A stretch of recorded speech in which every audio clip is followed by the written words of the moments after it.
With the looks to rival the majestic mansions and celebrity clients he represented, Mike Silverman was as legendary to Beverly Hills as fine cigars were to Havana. He partied with friends and clients who were among the most famous and beautiful people on earth. Mike Silverman's social connections gave him access to juicy dinner conversations that often turned into leads for new listings. His finely tuned networking skills took him into the heart of Hollywood territory reserved for insiders only. Between his personal and business contacts, an incredibly handsome face, and his unstoppable thirst for success, Mike Silverman built the most exclusive real estate company in Beverly Hills. This man from very humble beginnings cultivated a Rolodex that was unrivaled, and he became a celebrity himself. He had star quality. If he walked into the Beverly Hills Hotel, the Polo Lounge, or the Bel Air Hotel, you thought he was a celebrity. And that's the way he carried himself. Mike Silverman is a man that I knew before I knew him, if you know what I mean. I knew that he was the one sitting at the end of the bar on the pantry, eating a steak. But I didn't know who he was. I only thought he was the most gorgeous man I had ever seen in my life. I think Cary Grant was with him that evening. Everybody knew Mike Silverman. To this day, they know Mike Silverman. I mean, even at Spaga, when we go in there today, there are always 4 or 5 people that come up to Mike and say, you know, how you doing? Mike knew everybody who was anybody in Hollywood. I was driving up the hills in Laurel Canyon, Mulholland, and I saw all these signs, these big black real estate signs, black and red I think they were, all over the place. And I thought, my God, who is this Mike Silverman? He must own all of Hollywood. By the 60s and 70s, Mike Silverman was the realtor of choice for celebrities wanting to buy, sell, or lease properties. Rex Harrison flew Mike to London while the actor was shooting Dr. Dolittle. His movie was wrapping in a few weeks, and Mr. Harrison needed a house to lease in LA where he'd be filming his next project. Esquire magazine ran a profile in March of 1976 where John Gregory Dunn headlined Mike Silverman, Realtor to the Stars. He said the tall, silver-haired, impeccably dressed Silverman had a glamour quotient and that he had tapped into houses with pedigrees, according to the people who owned them. Esquire's title, Realtor to the Stars, caught the attention of Mike Wallace from 60 Minutes. He sells not just real estate, he sells fantasy. Name of the game for us is homes, houses, lovely, wonderful houses, and dealing with lovely, lovely clientele. People who spend $500,000, $1 million for a piece of property are jammed in as though they were in side-by-side tenements. Doesn't seem to bother them too much. They seem to survive very nicely. He got the social scene. He had an instinctual feel for it, and he was a blue sky artist. Which, what I mean by that is you could take a little bit of blue sky and some silver-tongued rhetoric, and he could weave a fantasy, a dream. So he saw what the dream was, he knew how to sell it, and he went out and did that. And he became really the first real estate agent to the stars, the first agent with that kind of persona, who became a star himself. The once local businessman was now featured worldwide in magazines written in languages he didn't even know. Here in this 1972 profile, he's featured alongside clients like Frank Sinatra and Zsa Zsa Gabor. He was becoming so well known, he was even quoted in National Geographic in January of 1979 about the Beverly Hills housing market. The Jewish Cary Grant, they called him, because he was so, one, he was so handsome. 2, he was as smooth as Cary Grant. You know, you almost didn't seem to walk, he seemed to float across the pool deck. David Weddell's recent book, Among the Mansions of Eden, tells the tales of love, lust, and land in Beverly Hills. He devoted several pages to the legend of Mike Silverman. He used to hang out at the Beverly Hills Hotel swimming pool. It's been said that many people knew how to work a room. He knew how to work a pool because anybody who saw him there, it was something to behold. He had waterproof laminated business cards so he could approach people, wade through the water, and pull out his card out of his swimming trunks. Everybody in Beverly Hills congregated there.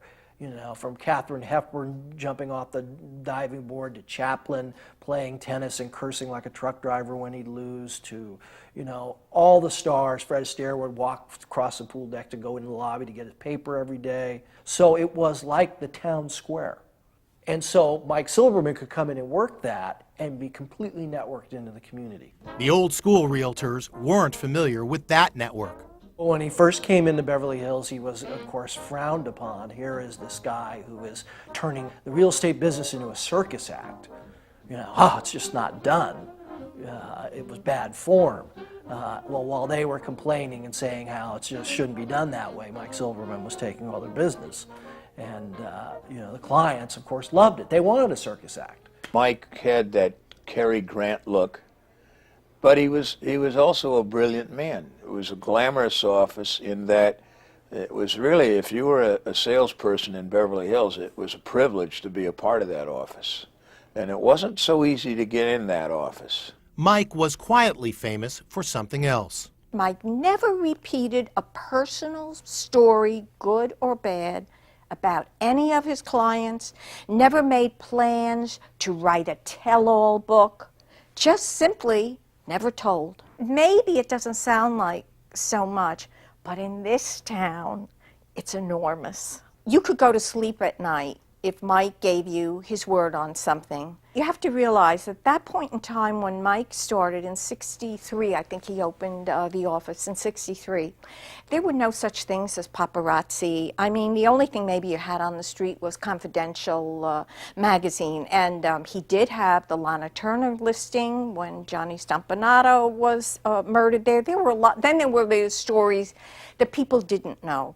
It was said that if someone wound up in those days in the Beverly Hills jail and they said you can have one phone call, instead of an attorney, they called Mike Silverman.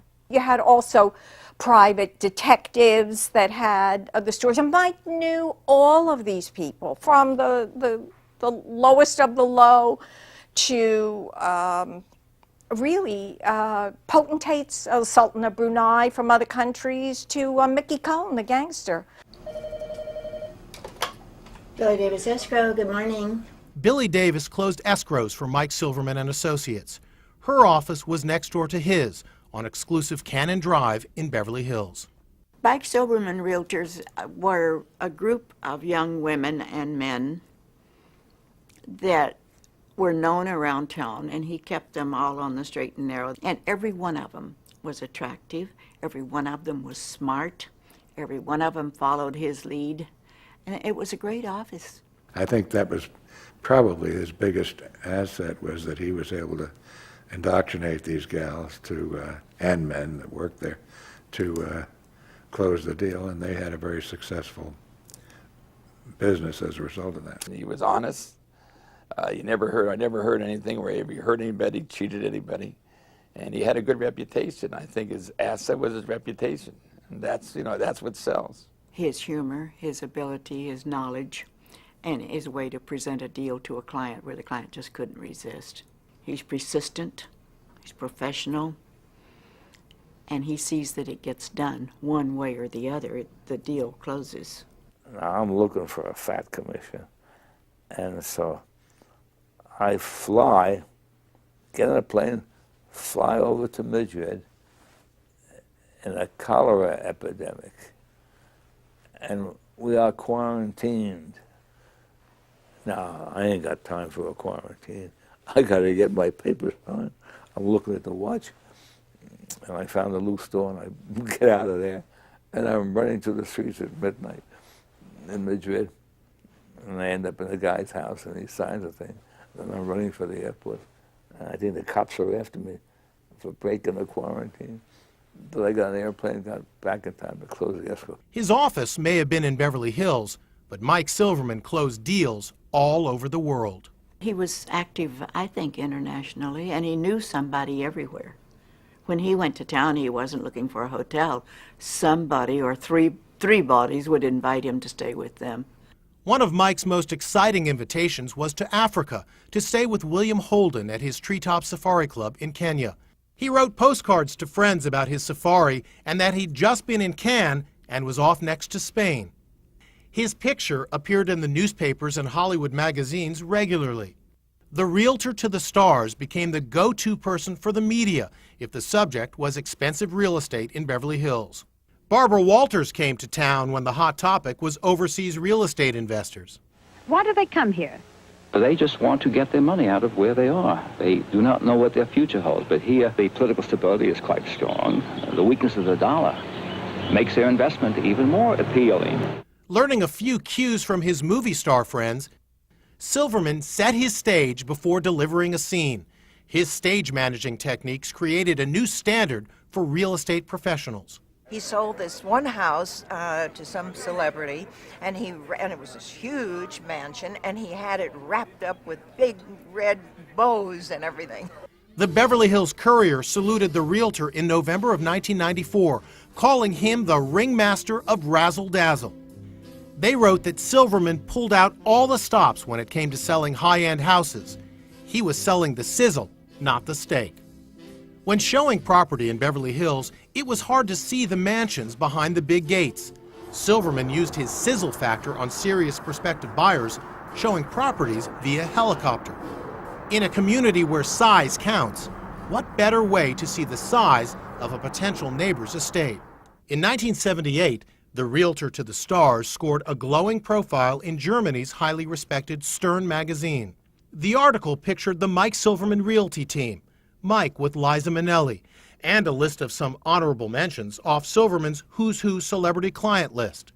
One paragraph described the millions he and his staff were making, and also stated that Silverman said 9-to-5ers did not make it in his office. One day after I had been with the office for maybe 6 months, I happened to be out at the beach with my girlfriend in Santa Monica on a Sunday afternoon. Now, true, I did not have an open house that day, and I didn't have any showings that day. But who comes walking along in front of me with a gorgeous girl but Mike? And he looked at me and didn't say anything, but the next morning when I got into the office, he said, "What makes you think you can be going to the beach this early in your career? I expect you to be out on Sunday looking at houses and familiarizing yourself with the market." His idea of the evening would be, how many business cards did he hand out? So that would be his thing. If he handed out 10 business cards at various functions that were going on in town, he felt he could go home then and go to bed. And he popped up everywhere. I mean, at one point you thought Mike was cloned. He was, oh, we saw him here. Oh, we saw him here. We'd have our meetings every Tuesday morning at 9 o'clock, and Mike would be there. And boy, you better sit there and pay attention. Mike, aside from being my employer, I kind of looked at him like a father figure. And I did try and emulate him. And I started buying some of the same type of clothes, and Mike showed me where to get the right shirts and ties. And in those days, everyone had to wear a tie to the office every day. They always had on beautiful, elegant suits, pinstripe. He walked in there, he was a fashion plate. The fashion plate landed top and center in 1982 on the cover of a book featuring the greatest bachelors in Los Angeles. His profile included a splendid face photo and a description of him as one of the most intriguing men in the world. There were other tidbits, such as the fact that he kept fit riding his bike along the Pacific Ocean, that he was a fan of classical music, and key info, he would be interested in an ambitious woman, extraordinarily considerate, and preferably under 35. Mike was strictly a gentleman, always a gentleman. Of course, with a wink in his eye for the ladies, but a gentleman. It was widely known that Mike Silverman's employees were mainly female. He took some heat because of it. Ladies and gentlemen, would you welcome Mike Silverman? Mike?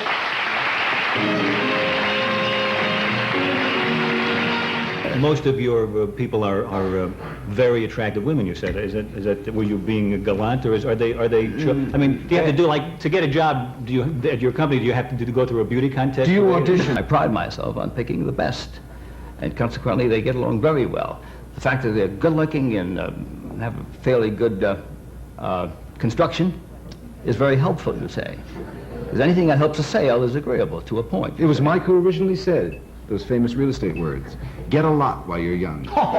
Mike was an expert at spinning important listings into publicity opportunities. He became friends with Jane Mansfield and attended parties at her home. The two attended many Hollywood events together. Later, he got the listing on her famous Beverly Hills mansion with the heart-shaped pool. Mike Silverman mingled his business and social life with unique expertise while glamorizing the real estate profession. He was friends with another Hollywood leading lady. Almost like being in love. Judy used to call me just to talk at night. She was very lonely, and she was doing a one-person show. She asked me to have dinner with her and come to the concert with the children. And we did just that. And then when we sat down, Judy did her show. And in the middle of the show, she walks up to the edge where the kids are, where I am, and she sings a classic, Over the Rainbow. And there wasn't a dry eye in the place. Mike Silverman was born in 1919 to Russian immigrants Nathan and Ray Silverman. They named him Milton. He was the youngest of 4. The children shared a bedroom in their 4th floor walk-up over the pickle shop in the East Bronx. Milton's father was a tailor. It was real sweatshop stuff. In fact, one day father forgot his lunch. And so from the Bronx, I would take a train and end up downtown on 37th Street, go up an elevator, and there was Daddy sitting amongst 20 other tailors, hunched over a table, doing their work. Nathan Silverman enjoyed reading the Hebrew newspaper and listening to classical music.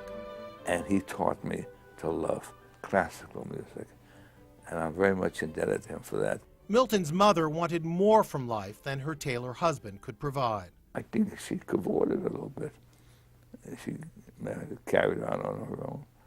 And I remember one time I went with her on a date. It was during the day, and the guy owned a truck. And I remember that. And so that was a mushy childhood. It made me a very nervous guy. When Mother went out, I couldn't go to sleep until she got home, you know. I worried about her, and they would get into screaming matches. Mother would occasionally open the window and yell, "He's killing me," which brought the cops and everything. I'd be shy even in school. I never really made very close friendships, you know. What contributed to Milton's shyness was his very pronounced stutter. In spite of slow social skills, Milty was growing into a very handsome young man. Something ignited his quest for independence. The trick was when you live in the Bronx is to get out of the Bronx, July and August, you know, because of the heat. We rent a house close by in the mountains. They rented to 3 families and had 1 kitchen, and they would take turns. But all of a sudden, I'm out of the concrete jungle of the Bronx, and I'm seeing real live chickens for the first time, and grass and things which you don't see. People were telling me that I had good rhythm, and so I figured what I'll do is I'll become a musician, and I'll go off and work and be up in the mountains. Milton decided to learn the drums. At that time, when you bought a Coke, you would always leave a deposit of 2 cents. And I would empty garbage cans and get Coke bottles. And I ended up with $26 in nickels and dimes. And I went downtown where they have the hock shops, the pawn shops.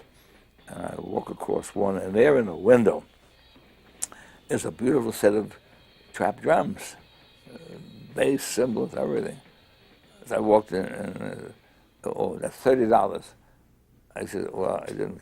All I have is 28. And I change out on the counter, and the guy saw a little tear in my eye. I said, okay, take it. He learned the drums, found a band that needed a drummer, and off they went to the Catskills. Milton Silverman graduated from James Monroe High School in 1938, where he discovered a natural flair for art design. Milt then got a business card and a job working in Manhattan as a graphic designer, while still living at home in the Bronx with his father, brother Jack, and mother. Then the unthinkable happened. She'd done herself in one day when everyone was out in an oven type thing where she turned the gas on and stuck her head in. Not a very pleasant part of my life.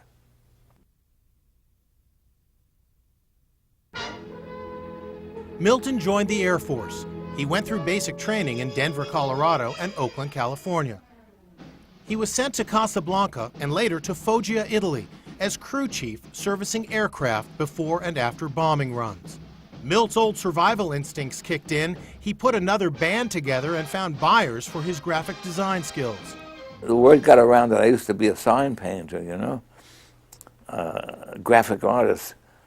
The head guy, the pilot, used to contact me and say, hey, I want you to paint my wife's name just beneath where I sit, I used to charge him $20. He wasn't selling soda bottles this time. By now, Milt's stutter was masked by shenanigans, pranks, and one-liners. He liked being the center of attention. People started laughing at what I was saying rather than laugh at me. And I said, oh, I think I got something going here. While in Europe, he traveled whenever he could. One memorable trip was to Palestine. This trip would lead him back to Israel some years later to visit the Dead Sea, where he found he could not walk on water. He could only float. Milton Silverman can credit the service for a passion for travel that would remain throughout his lifetime. As planned, after the war, Milton bought a car with the money he'd sent home to his father. He and his Chevy ended up in Morelia, Mexico, where he studied art on the GI Bill. This was to become a pivotal point in his life. Morelia would serve as an incubator to nurture Milton's quest to better himself and to file away the bad memories he'd collected through his childhood and the war. He was polishing his painting skills. But he was also working on his theatrical technique. Conveniently, one of his buddies was practicing amateur hours of movie making. Milt Silverman was developing new visions for the future. It was 1949, and he had a big decision to make. The young man and his Chevy went left to Hollywood. I ended up $1 a day rooming house in Los Angeles somewhere in 1949. I had absolutely no idea what I was going to be doing. No idea. And I had no education.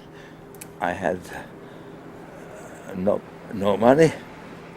And I probably ended up selling shoes in some department store. And also I figured I'd go to the bar and have a bottle of beer. And I went to this bar and I walked in alone, sat down, and I happened to sit down next to a guy who was in the real estate business. And all of a sudden, boing, the whole thing started. I ran a real estate school and I graduated. He got a real estate license, a new business card, and a new name. Milt became Mike, and Mike Silverman became a whole new person. He traded his Chevy for a used Cadillac and a night with destiny. I was sort of new in town, so I didn't know for sure who she was. She spots me from across the room, and she walks towards me, and nose to nose, she says, "Who are you?"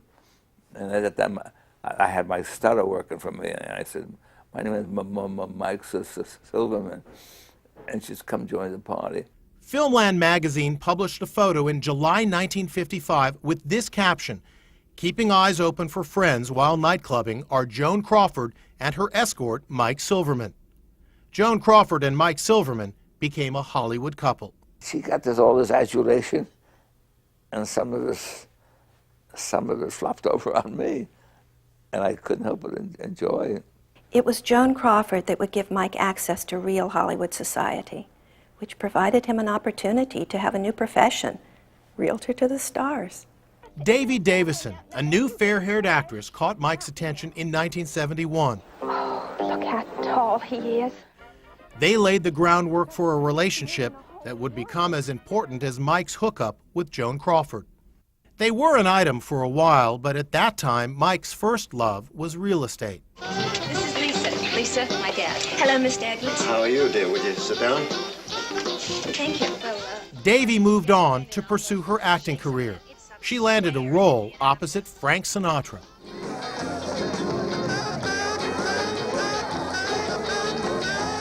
Randy, I want to go home. I don't feel very well.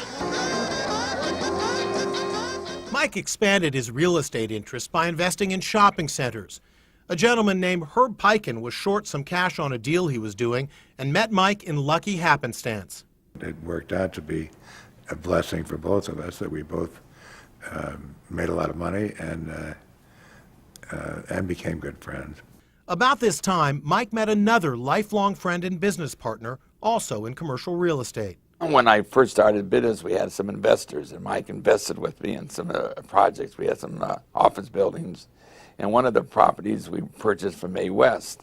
So we had the groundbreaking, and she came down. He was all excited to be with Mae West. Stanley owned the largest percentage of the investment, but Mike became friends with Ms. West. Mike and Davy crossed paths again. She went along for the ride for a while, but it wasn't meant to be, yet. I met Mike Silverman when he was in his 50s and he had never been married. He had taken out every actress from the golden era and was now escorting their daughters. This was not a husband. I knew that from the beginning. But I was profoundly in love with him, and over time we would come together and then move apart. By the late 1990s, Mike Silverman had become more famous than he could have ever imagined. Plus, he'd finally saved enough soda bottles and rations. 30 years from the time they first met, Davy Davison and Mike Silverman connected. Something was very different this time. Davy had a lot of depth and a lot of awareness and instincts that made me believe that she better be part of my life, because I don't want to in anybody else's life. Because of my background, I had a bit of a tough heart to penetrate, and she did it, you know. He proposed to Davy February 25, 1998. The news made Army Orchard's column in Variety. It read, well-known Beverly Hills realtor and perennial bachelor Mike Silverman proposed to Davy Davison at a closing party at Madame Wu's with a "Will you marry me" fortune cookie. She said yes. I was able to take the fortune out and put, "Will you marry me?" And Davy busted out crying. And she saw the other people, and they busted out crying. Mike asking me to marry him was a miracle. In all the years I had known him, we had never spoken of marriage. I was stunned. The wedding celebration was held at the Beverly Wilshire Hotel. Yeah, that was a very happy day. He was very happy, and he was, you know, he was sparkling. And his wife was happy. Everybody was happy. Herb Piken was best man at the wedding. He and his wife Marilyn had known Davy many years. I always thought that she was, that she loved him, for sure. And Mike was always kind of playing the field, but he, I think when he finally got back to her, he realized that's where he should be. Thought it was a love affair, but it lasted, you know, for so many years, 30 or 40 years. Davy enjoys entertaining at their Malibu home, and Mike enjoys entertaining anywhere. The two have settled into a new chapter that each thought would never happen. Mike received recognition for his distinguished career from the California Association of Realtors with a lifetime membership in January of 2006.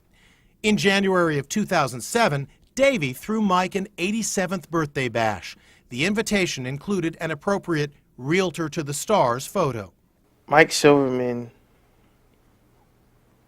is your father, your grandfather, your best friend. And when you have all that rolled into one, age doesn't make a difference, color doesn't make a difference, personality makes a difference. I honestly never looked at this as a job. I told him that in the beginning. I looked at this as a learning experience, and I'm fortunate and thankful that he looked at me more as an assistant, closer to his son. And I'm fortunate for both Davy and Mike in my life. Hey, Michael, ciao. Mike keeps his social life intact with luncheons at Malibu Country Mart. Everybody knows him. This is a playground, and we are all part of Michael's show. So when he comes and he introduces himself, it's more like welcoming you. How you guys doing?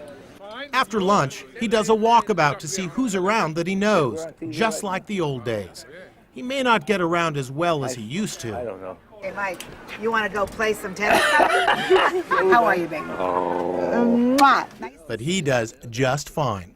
Betty has known Mike since his infamous bachelor days. He was one of the handsomest men in Beverly Hills. I know the women loved him, which they still do. What is the picture of me doing here? Eh? Honey, fella. Hit him hard. Mike still enjoys art. He visits and buys at McLean Gallery when he gets a chance. He's a showman. You know, he has a huge personality, and he is a great jokester, and he makes people smile and laugh. I've had a tremendous career and a good life to go along with it. Then, of course, the best thing that ever happened to me was a person called Davy Davidson. And she is now my wife and my whole being. Mike enjoys time on his Malibu seaside deck, listening to favorite tunes, looking out for people he knows. Fish in the sea, you know how I feel. Over the past 40 years, Mike Silverman has existed at the center of his own universe. And now at his side, the woman of his heart.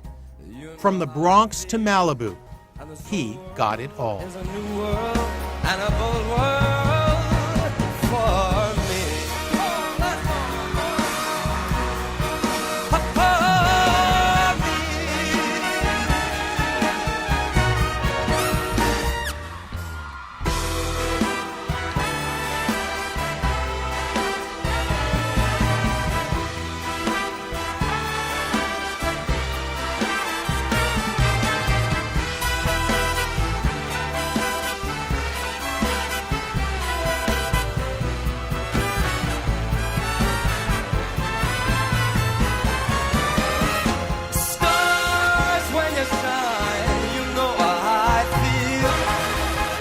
A scent of the pine, you know what I mean.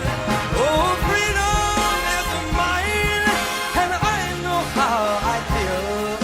It's a new dawn, it's a new day, it's a new life.